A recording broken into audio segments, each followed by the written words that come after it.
Greetings, friends. You are watching the CDC Experience podcast. We're so grateful to be with you today. You can join us on any of our streaming platforms to find our CDC Experience. My name is Dr. Jeffrey Johnson. I'm the Chief Strategy Officer of the CDC of Tampa. Today, we have curated a wonderful experience for mental health, making sure that we're taking away any stigma for a person who feels uncomfortable talking about mental health. Today, we have assembled a great team of panelists that come from a variety of backgrounds that will talk about the purpose of mental health, how it affects you, your family, as well as your workplace. I'm going to allow each of our panelists to introduce themselves, and we're going to have an organic conversation about the purpose of mental health. May is Mental Health Awareness Month, but not just the month of May. Every day, we should be taking an opportunity to make sure that our mental health is strong and intact. To my left, please introduce yourself. All right, thank you, Dr. Johnson. My name is Dr. Charles Castillo, founder and lead clinician at Mental Resilience Counseling, where we provide mental care tools for those who need them. I'm also an author, but my best title ever is father, just like I heard earlier. Yeah. So thank you, and I look forward to sharing a little bit of knowledge. Thank you. My name is Dr. Isa McGurl. I am a holistic physical therapist, fitness coach, speaker, and author of a book called Connect the Body Dots. I help people feel good in their bodies. And what I found along my journey is our body is just an extension of our mind. They have the mic down there. Good morning. Good afternoon now. My name is Dr. Emanuela Pierre-Charles. I am a dual board certified nurse practitioner, family nurse practitioner in mental health. So I also do functional medicine, everything mental health. My niche is substance use, alcohol, any problem that nobody want to touch. Good afternoon. My name is Zanita Ellison McGraw. I'm a licensed mental health counselor and the owner and operator of New Vision Behavioral Health, where we provide mental health and addiction counseling services to individuals, families, children, and professionals, as well as we now have launched our mobile mental health and wellness services. So, Zanita, we're going to start with you. Just for the question, we want everyone to pretty much answer this. How do you define mental health, especially for people every day who may not understand it? When we talk about physical health, going to the doctor, your primary care, how do we define this as being just as important as you taking care of your physical body?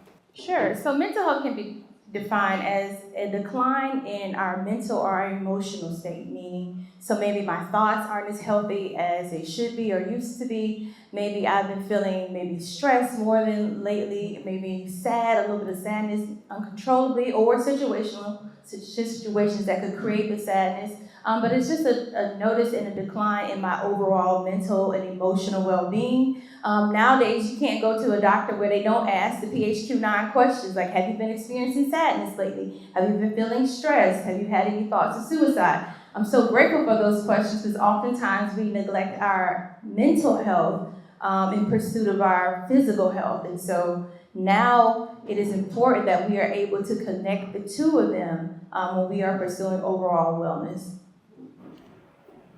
Just like Zanita mentioned, we always okay to go see a primary care physician, but as entrepreneurs, mother, father, we always neglect the mental health aspect of it. And it's very important because we go day to day and forget the importance of it. So it is very important, just like you go to the doctor for your physical health, to also take care of your mental health. To me, mental health means feeling good within your body and within your mind. And what I found in dealing with multiple patients and treating neck pain, back pain, gut issues, pelvic floor issues, a lot of the issues that we experience in terms of the physicality, it comes from our mind. So when we don't feel good in our body, it's likely coming from we don't feel good from up here because the brain is what runs the show. For me, I take the same stance, but I would just add is for you to be in control of your mind, right? Because when our mind is in control of us, we're in trouble. But when we learn to take control of our minds, we're probably in a good place. I'm going to start a new question with Dr. Charles. Last week, my hometown of Jacksonville, Florida, a young man, 25 years old, by the name of Anthony. He's at the top of the Dames Point Bridge, the tallest bridge in Jacksonville. 25 years old, looking to jump. There's a police officer by the name of Antonio that took 40 minutes to talk him down. Someone just spoke to him and he walked down. What are the signs that a person may be exhibiting? And this is good for everyone to hear. If you're noticing certain signs and you're watching someone that may have a different presentation, verbally, physically, than what they normally may have, how do we help address signs? What are some of the warning signs that we may see of a person that may be in a mental health crisis? So the first thing I'll say is the eyes don't lie. Think about it. Your eyes is the key to your soul. So start looking in the eyes of individuals around you, because they will tell you right then, before they start giving away things, right? Before they start saying, I don't care about this, I don't care about that. The eyes is the key, I believe, to that answer. And again, as the panelists have mentioned, the body, soul, spirit, mind, they're interconnected. Okay, just like you detox the body, you have to learn to detox the mind. So you're saying people need to go on vacations? Go on vacation, go on a walk. I really believe in mindfulness. I'm sure we're going to talk about certain tools you can use. They have this dose, dopamine, oxytocin, serotonin, right? Endorphins. You have those in you. But too often we don't build on the natural because we go to meds.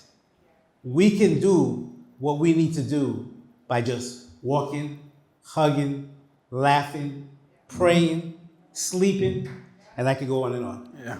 Some of the signs, we're talking about some of the signs, yeah.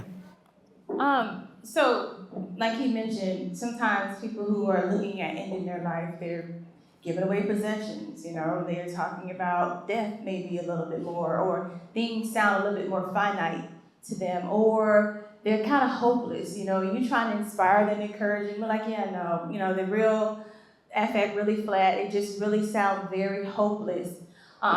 Suicide is just someone wanting to find a permanent solution to temporary pain, right? There was a study that showed, they interviewed veterans who jumped off of, I can't remember which bridge, maybe a bridge in New York, and those who survived, they interviewed them and they wanted to know, well, what made you do it? And they said 90% of those who were halfway down immediately regretted it because they didn't really want to die, they just wanted to be out of pain.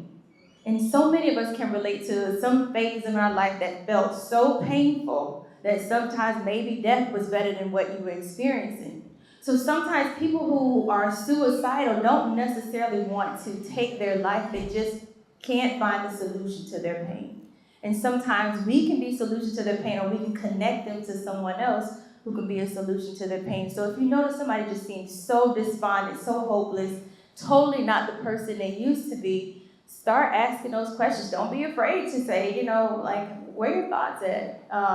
As someone who I would also say as a survivor of suicidal thoughts, there was a period in my life to where death was an option for me. I was like, what, Lord, I've done all I need to do. I've touched the people, I've impacted all these lives, but mine still hurts.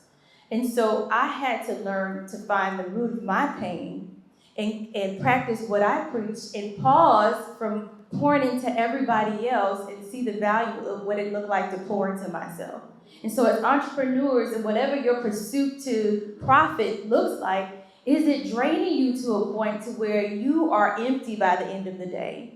Is your validation or is your identity connected to who you are, what you do, and what's on your business card? Because these are the things that will leave us feeling empty to where we are having thoughts that we never thought we would have.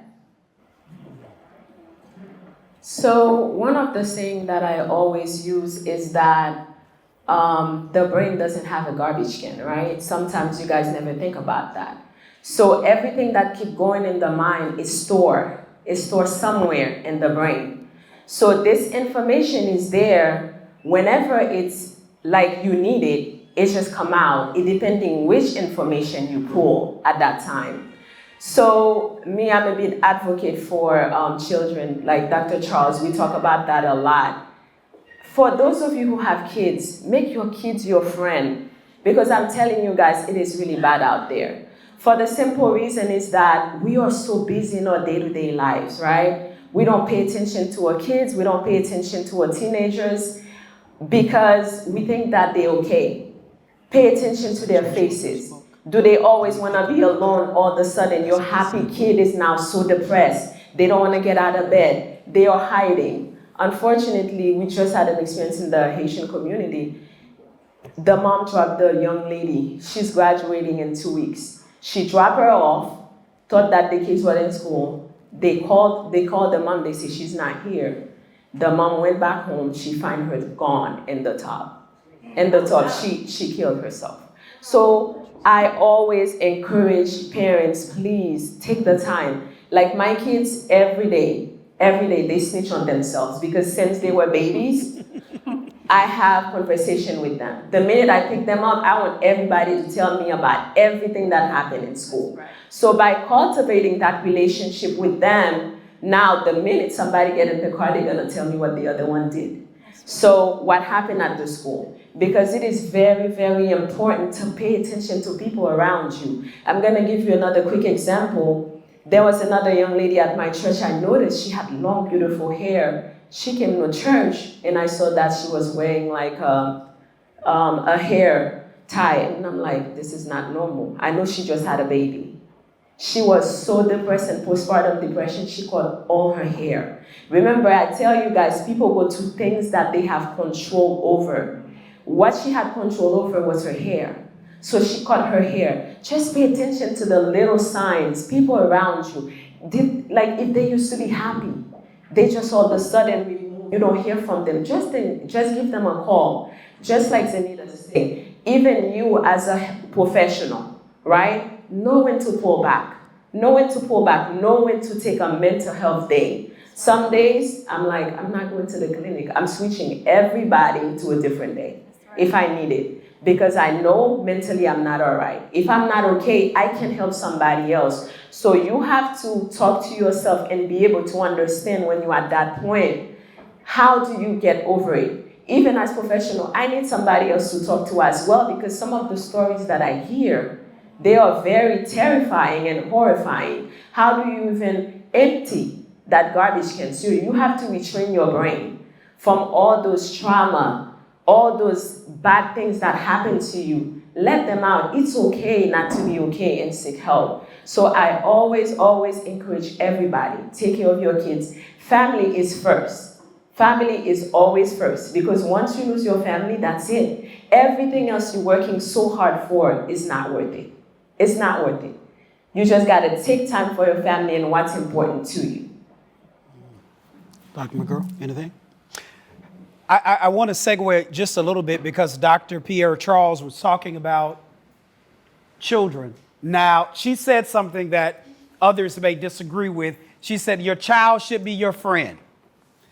Right. Most of us grew up hearing that differently, right? I'm not friends with my children. But that's not what she's saying. She's talking about making an environment that is conducive for your children to be able to talk to you, right? One of the greatest things, and I heard Pastor Maurice say this and Dr. Castillo say this earlier, the greatest thing is about being a father. I am so proud to be the father of 3 great, intelligent young men. But I'm also as equally as proud that my sons feel comfortable coming to me, talking to me about what's going on.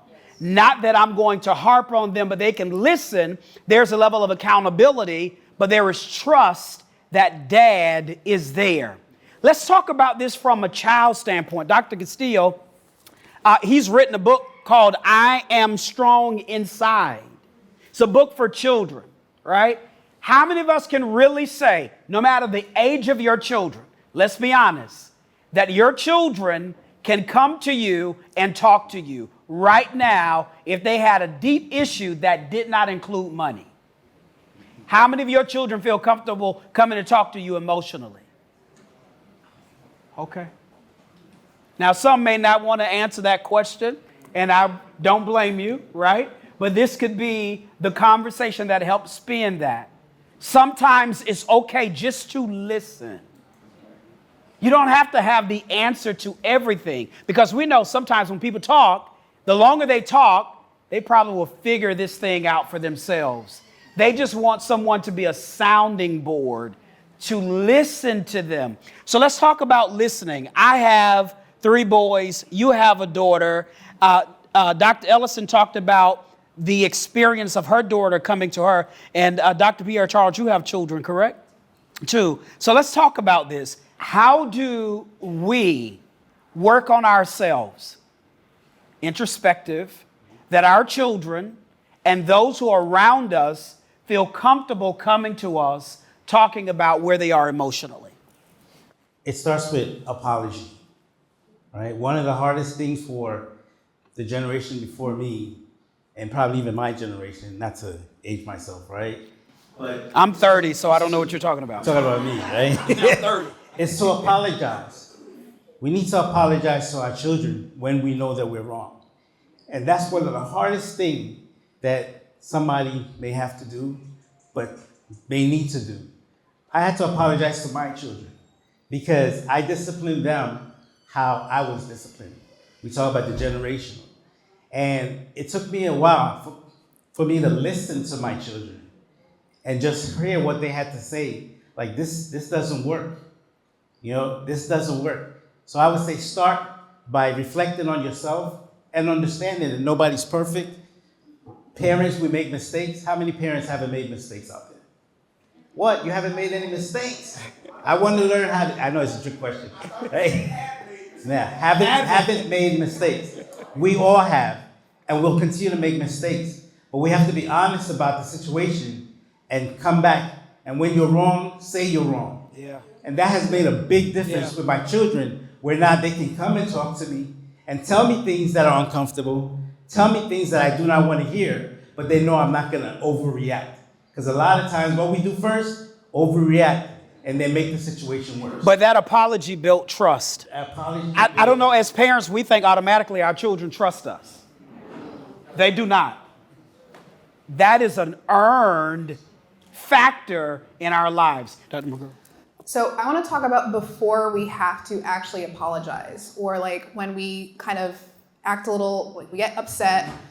I think we need to be able to have space for us to be able to have conversations with our kids, because especially as professionals, as entrepreneurs, I'm a single mom. There are so many times where my daughter wants to talk to me, ask me something, and because there's so many things going on, I don't have the space to answer in the way that I should answer. And what it comes down to, for me, it's one, prioritizing that I'm not doing everything that I think I should be doing. I actually have a not to-do list, because I get these ideas that come to my head. I have to put them to the side. I have things that pop up. I have to put them to the side so that I have the capacity to be able to handle what's in front of me. A big component of this is eating well, because some of you may or may not know that food is going to impact everything that's going on in our body. So I can't eat my chitlins? No. No. I need my chitlins. Okay, keep going. You can have a steak though.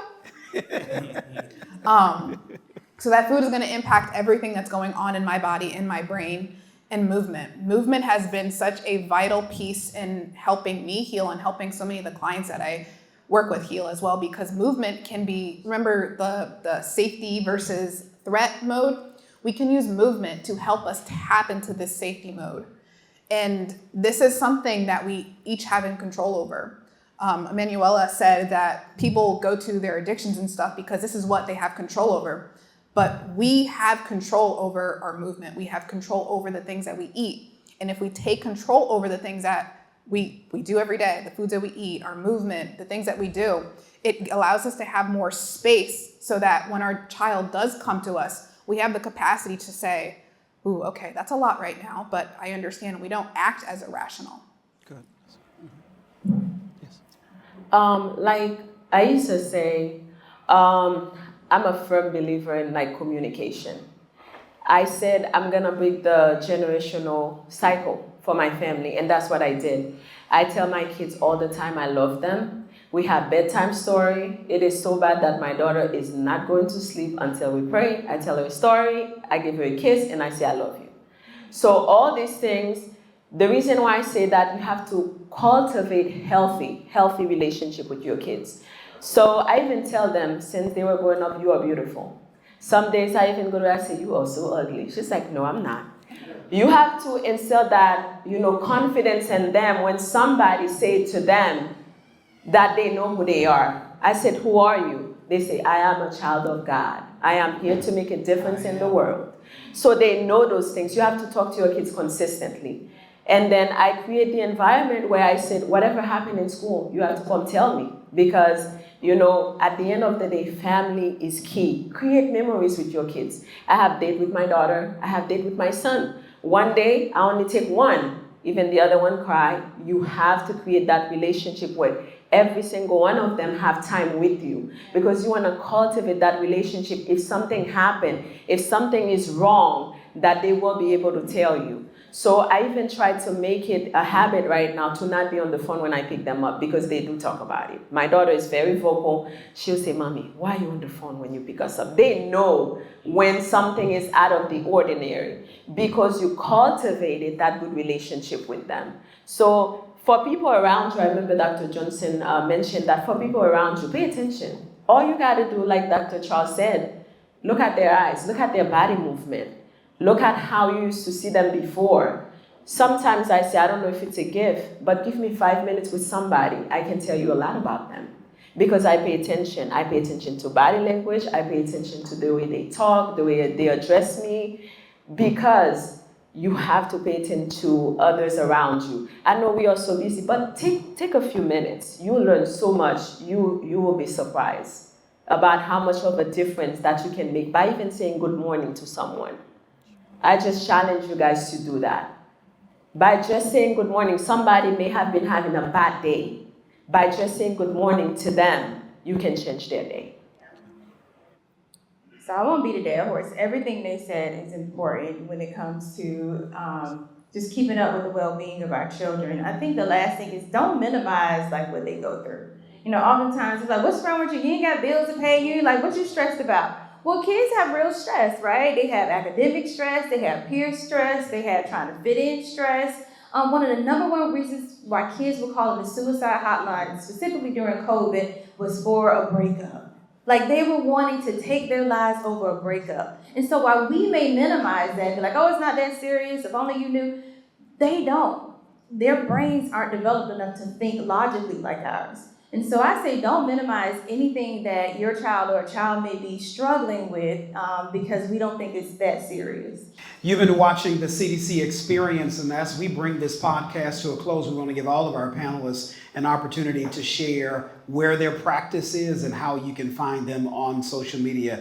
Ms. McGraw, if you would start, and then we'll come down your organization and how we can find you on social media. Sure. Again, my name is Anita Ellison McGraw. The name of my practice is New Vision Behavioral Health Incorporated. We are in St. Pete, Clearwater, Tampa, as well as Texas. We provide services to residents of Texas and our mobile wellness space. My Facebook is Anita Ellison. My Instagram is NVBH_2011. My practice is V Wellness Center. Some people say VIE. It's VIE Wellness Center. You can find us on Instagram under hashtag V Wellness Center. And my social media is Emanuela Pierre Charles. So we are in Tampa. I do virtual, in person. So I'm located in Armenia. I have a brick and mortar, and we also offer virtual visit as well.